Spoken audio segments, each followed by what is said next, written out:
Hey everybody, this is Let That Sink In with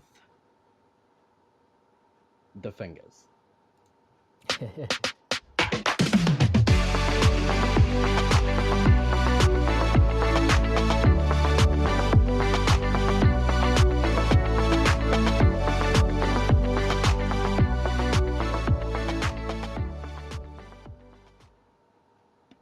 Okay. All right, so I'm gonna go ahead and introduce myself, give a chance for Judan and Anthony to introduce themselves, and then we will get to the Fingaz, Mr. Marcus Manderson. So my name is Eric Ziegler. I am the sync licensing agent for Panfurware LLC. I reach out to music supervisors and other people who have music needs and try to help them out and bridge that gap with our library. Judan and Anthony, you guys can go ahead and introduce yourself.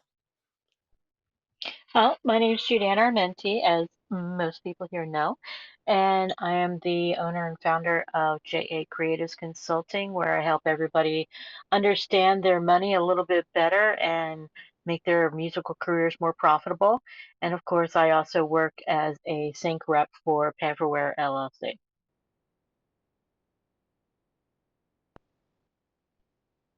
Hey everybody, this is Anthony Ferrier, owner of Panfurware LLC Music Publishing and Placement.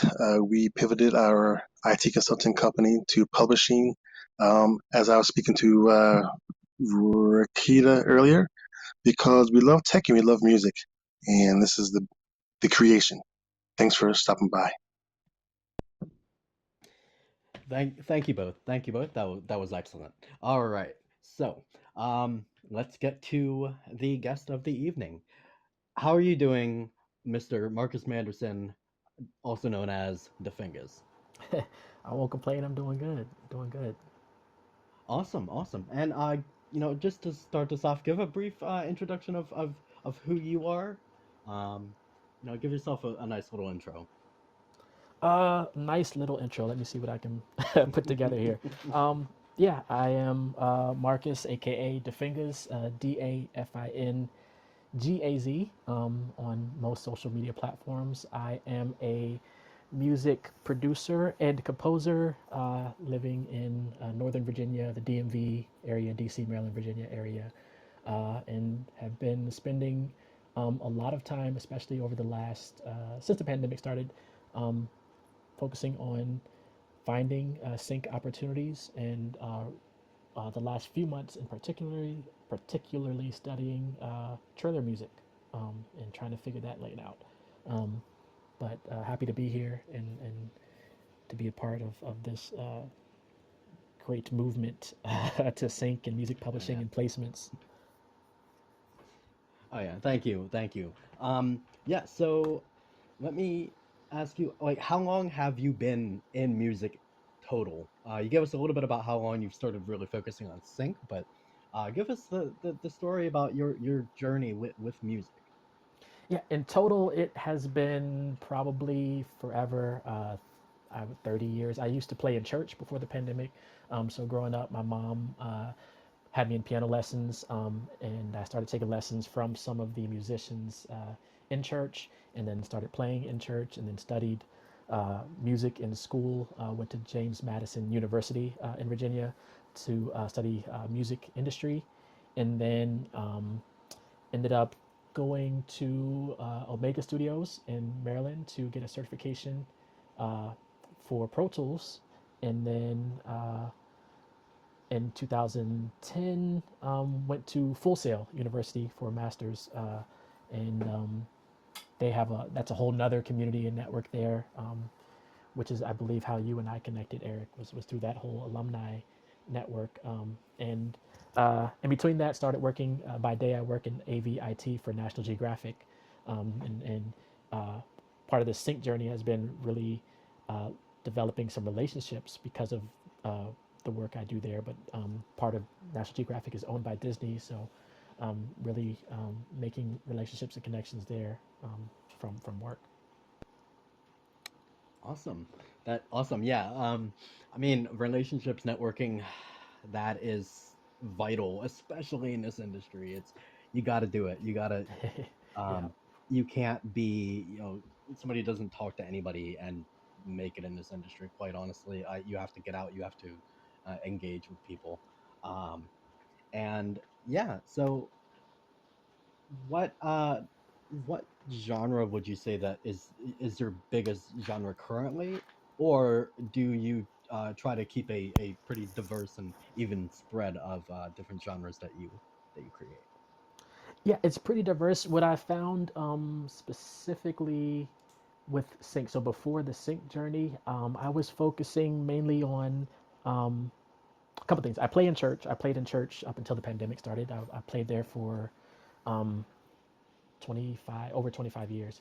So it ranged anywhere from traditional hymns to, you know, Kirk Franklin, Ty Tribbett, like contemporary gospel musicians, and gospel music can be almost any genre there.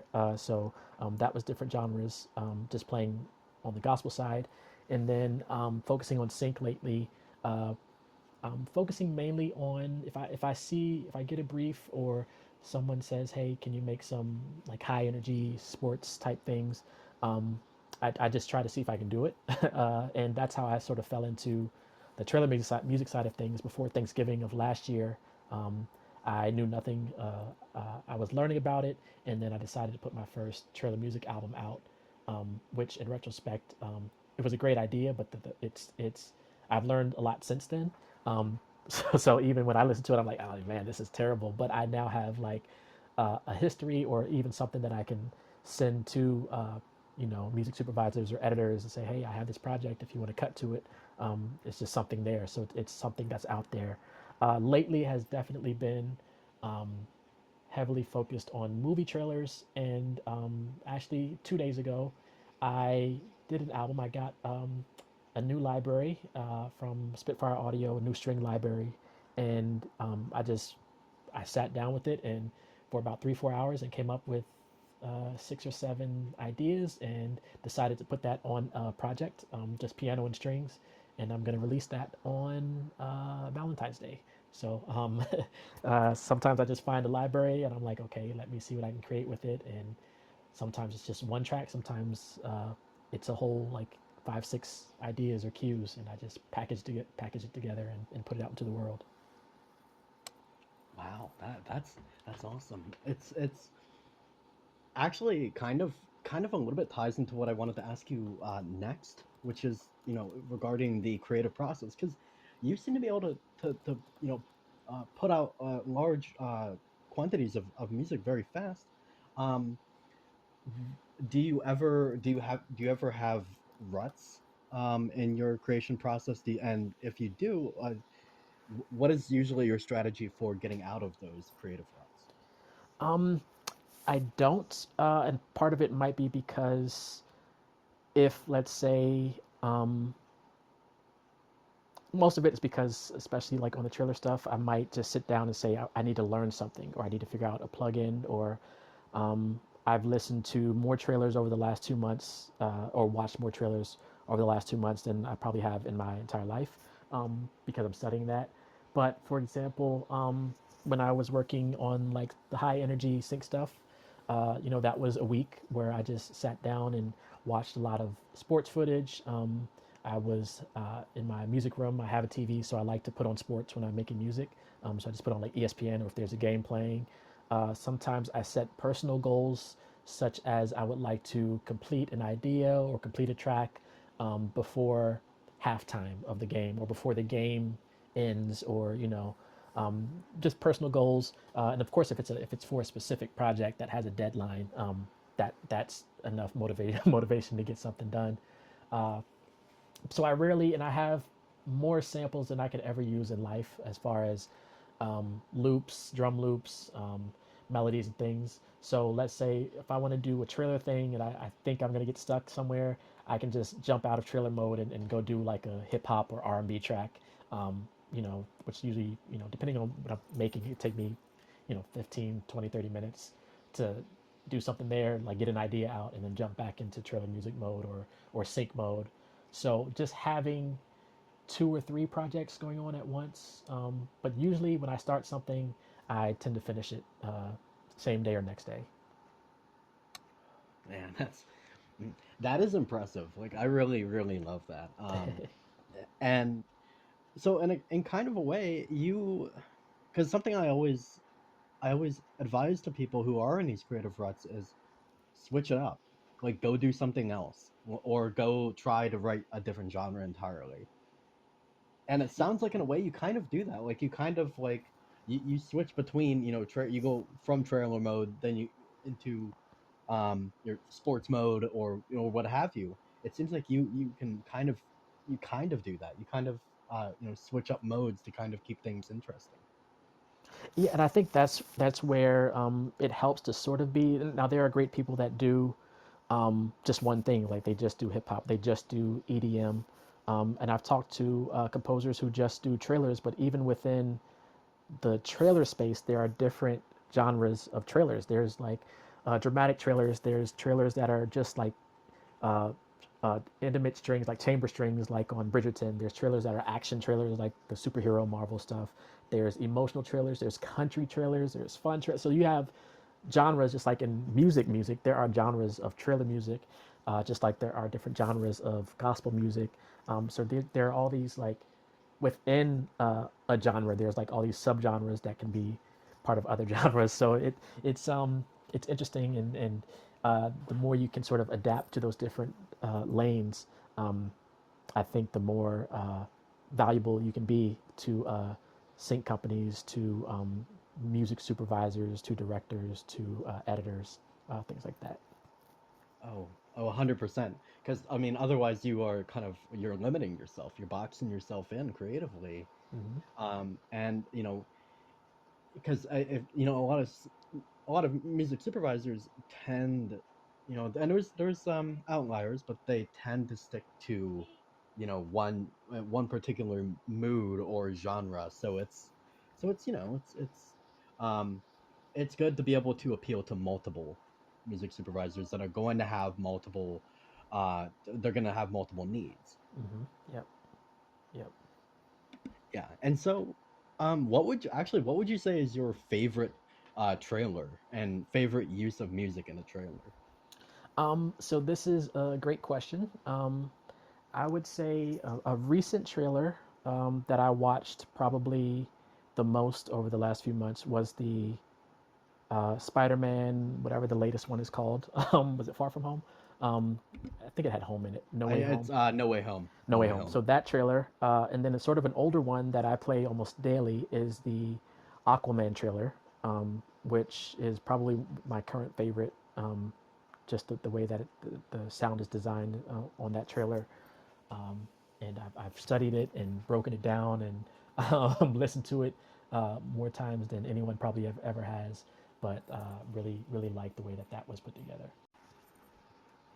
Okay, awesome. Yeah, that's something that I think is really good for any artist to do who is even interested in getting into sync is to go and just like study the music that's used in film and TV and advertisements. It's usually that's you would think that would be something advice reserved for sync licensing agents or people who want to be music supervisors, but actually people who and I would advise that to any artist because I think you need to be able to study like where you're going. You need to be able to study where you want to be before you actually get there. Yeah, yeah. I think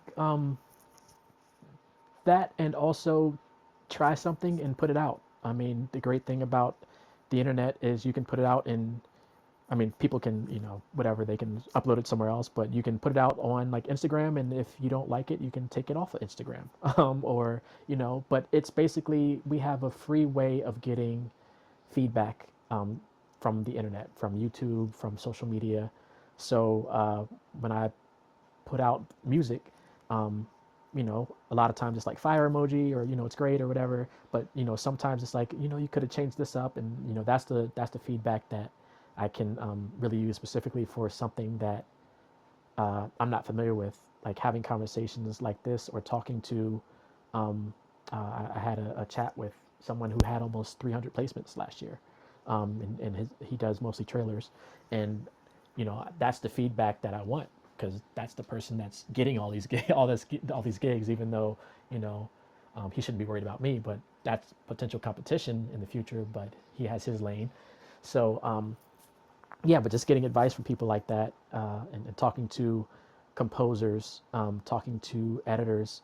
But I will say this: sometimes it's better to talk to the person who can use the music and not just someone who's going to give you um, just general feedback, which is still great. But I've sent music to composers and gotten feedback like, change this up, just beef this up and it'll work, or rearrange it, and sent the same music to like an editor and they're like, oh yeah, this will work perfectly. So just knowing, the audience you're sending stuff to, sometimes it can be the difference between a yes and a no.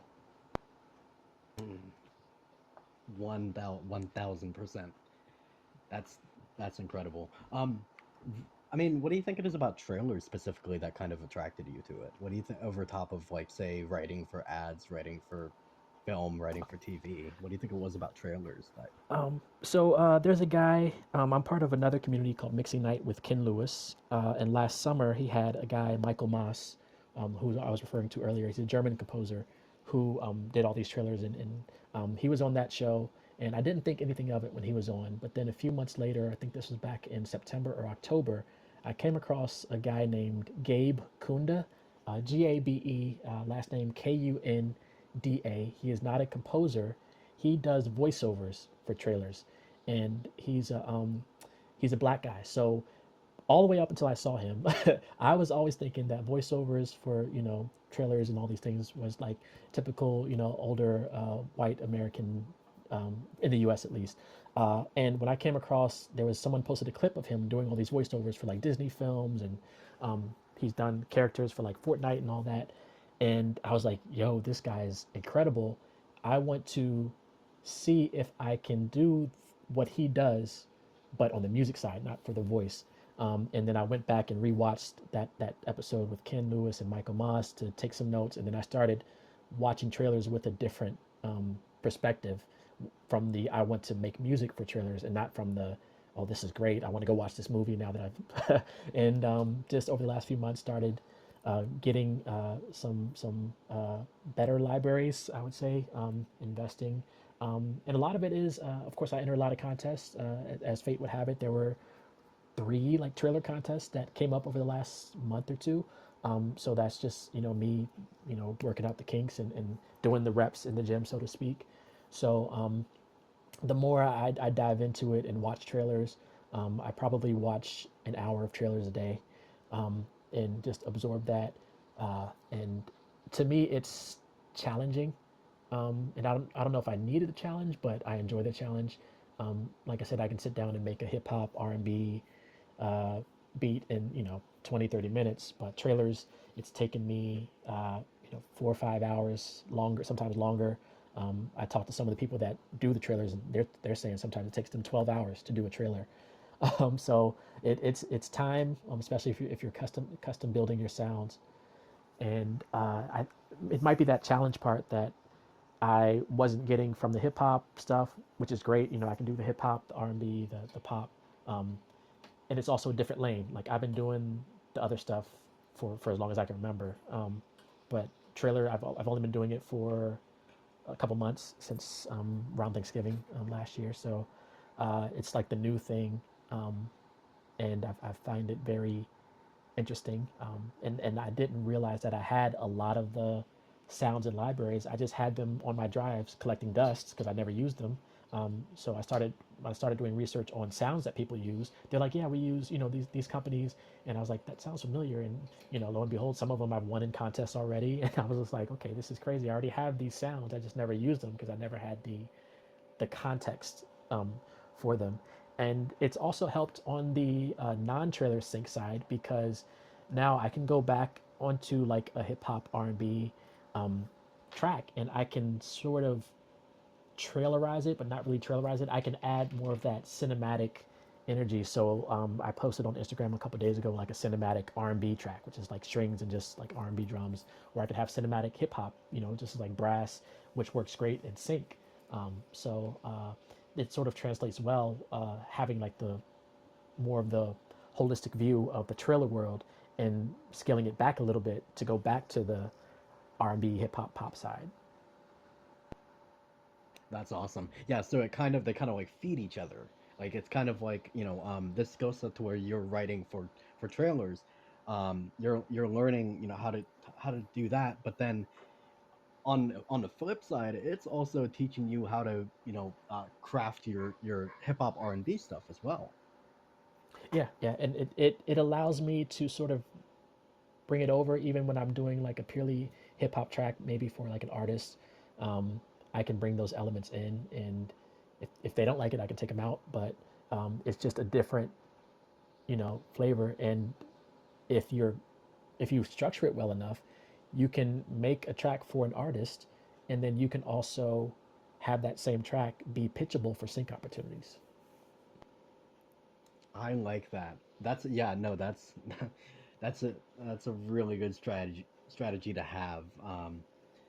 Because I think there's often talk of hey, do you want to make music for sync? Like, are you gonna make syncable music? But then there's the question of how do you make, like, do you keep something specifically for sync, or do you just make it how you want it and then see if it can be synced?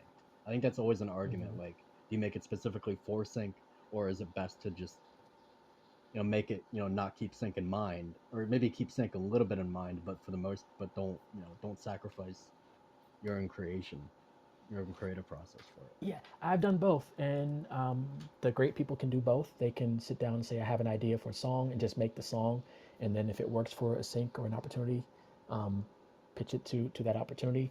And then there's some people that do great work in sync, making music strictly for sync. They're great with dissecting a brief and creating something custom for it, or especially the songwriters. So I do mostly instrumentals unless I'm working with a singer songwriter or rapper. Um, and for example, earlier today, I went back to a song I produced that was just, I think it was just like piano and pads, and I sort of trailerized it, just to get those chops out.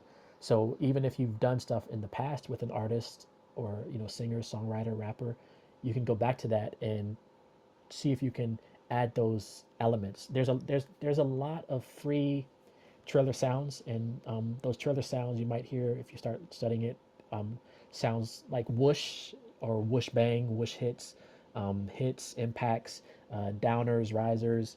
I'm still learning a lot of these terms. Brahms, which is big ever since Inception 10, 11 years ago. But these are sort of terms, and there are a lot of libraries out there that have free versions of their paid plugins that are great for trailer music. There's a lot of free sounds out there that you can download from a lot of these companies that do like trailer. Uh, um, they make VSTs specifically for making trailer music or video game music, and you can get those free like versions and use them and try to figure out where they fit in your music to make them appealable to those sync like opportunities. That's perfect. Yeah, no, I didn't even think about like how much impact um Inception had on on the trailer world, but also like how musicians are going about creating music for trailers. I didn't even think about like how much influence it's had over the past, what, 10 years. Um, yeah, it's I found that it's actually there are some libraries you start seeing some names repeat over and over, Hmm. but the music editors and the companies tend to work with the same libraries that keep giving them the results or getting them the options they need for the music. So I've spent a lot of time finding libraries that specifically focus on trailers, um, and then the especially over the last month I would say, um, and just seeing like, am I there yet musically, um, and a lot of times I shifted the focus from the libraries to the editors, like finding editors and saying, hey, whatever project you're working on, if you just need some music to cut to, here you go, and send them to like my YouTube playlist or whatever, Dropbox or Disco. Um, and say, hey, if you just need some music to edit your whatever, your trailer, your teaser, here you go. So finding there's a smaller barrier of entry to editors than it is to libraries or music supervisors or for a music creator. Now, if you're a library, you might have that connection as a library um, to the music supervisor, to the editor, or to the like directors and film companies.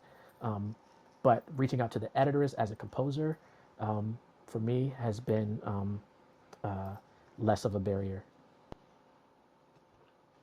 Oh yeah, 100%.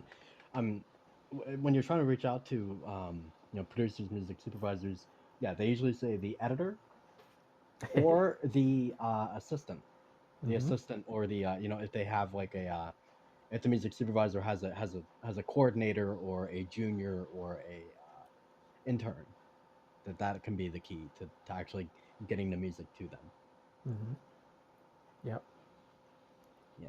Okay. So let me switch gears a little bit here. And there's a question I kind of wanted to ask you because you mentioned, we were mentioning a little bit about how important making connections is, and connecting with not only producers and people and editors and stuff, but also other musicians.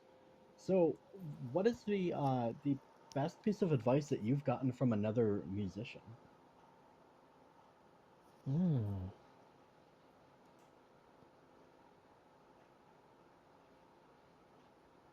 I'm gonna go with I've gotten so much advice.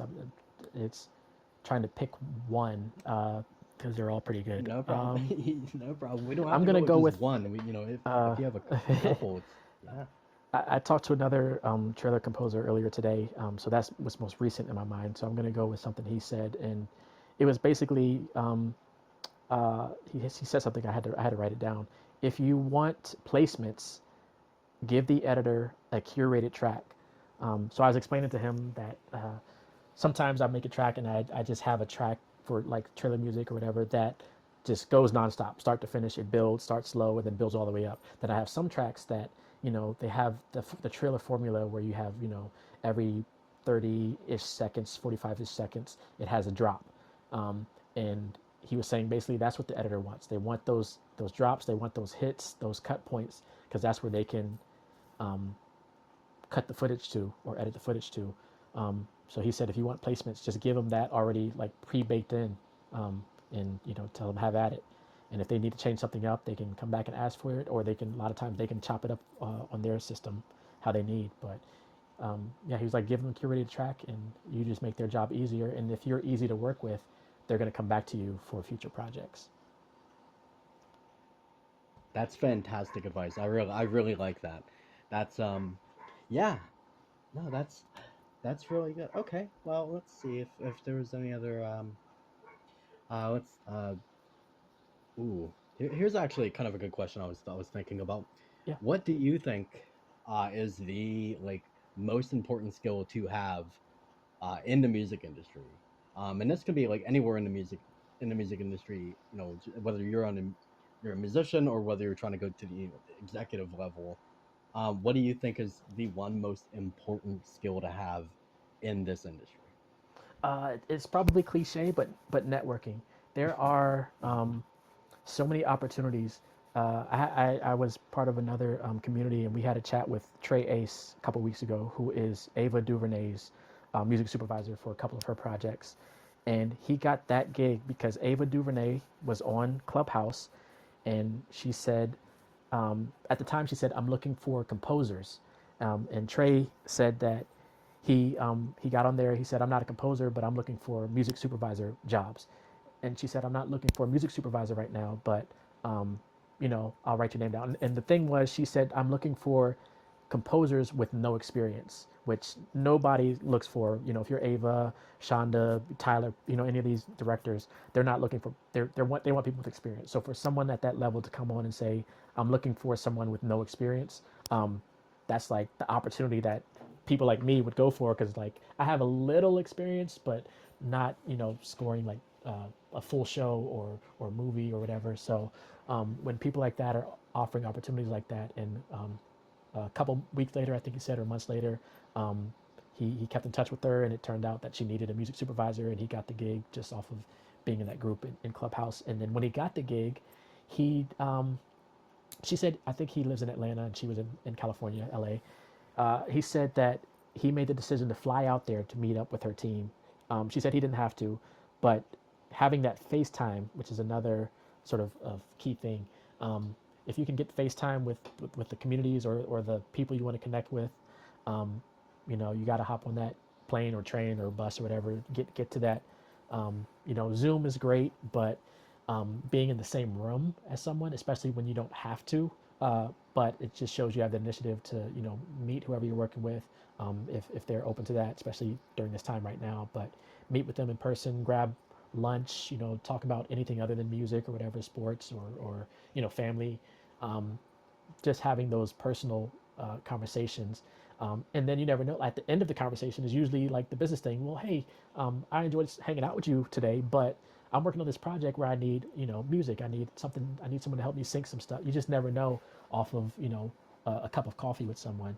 So really, really networking is key. You never know um, who knows who. I always tell people I make, even if it's your Uber driver, tell them you make music somehow, get the conversation to what you do, because you never know uh, who they know. You never know who's going to be in their car next, and it could be same day. They could hire, they could have a movie director in their car, like after they drop you off at your location, and um, they might say like, I just had a music supervisor this last drop off. Maybe you should, talk. You just never know what's out there in the world. So put yourself out there, tell people what you do. Um, if you make music, put your music out there. It's hard to keep up with all the platforms, but at least try to put it somewhere where you can send it to people, a link, SoundCloud or Tidal, Apple Music, Spotify. There's so many platforms, or even social media. YouTube is great. Make a playlist if you can, but just get the music out there so that you can share it with people. So you can have links to share, and it's not about having like a million views. If you get 10 key editors to look at your sync playlist, um, and these are the editors that are working on the biggest films in the world or shows in the world, then millions of people are going to watch the show. They might not see your music on YouTube, but as long as those people that are editing this episode or whatever see your music and they're willing to place it in the show, that's a win for me.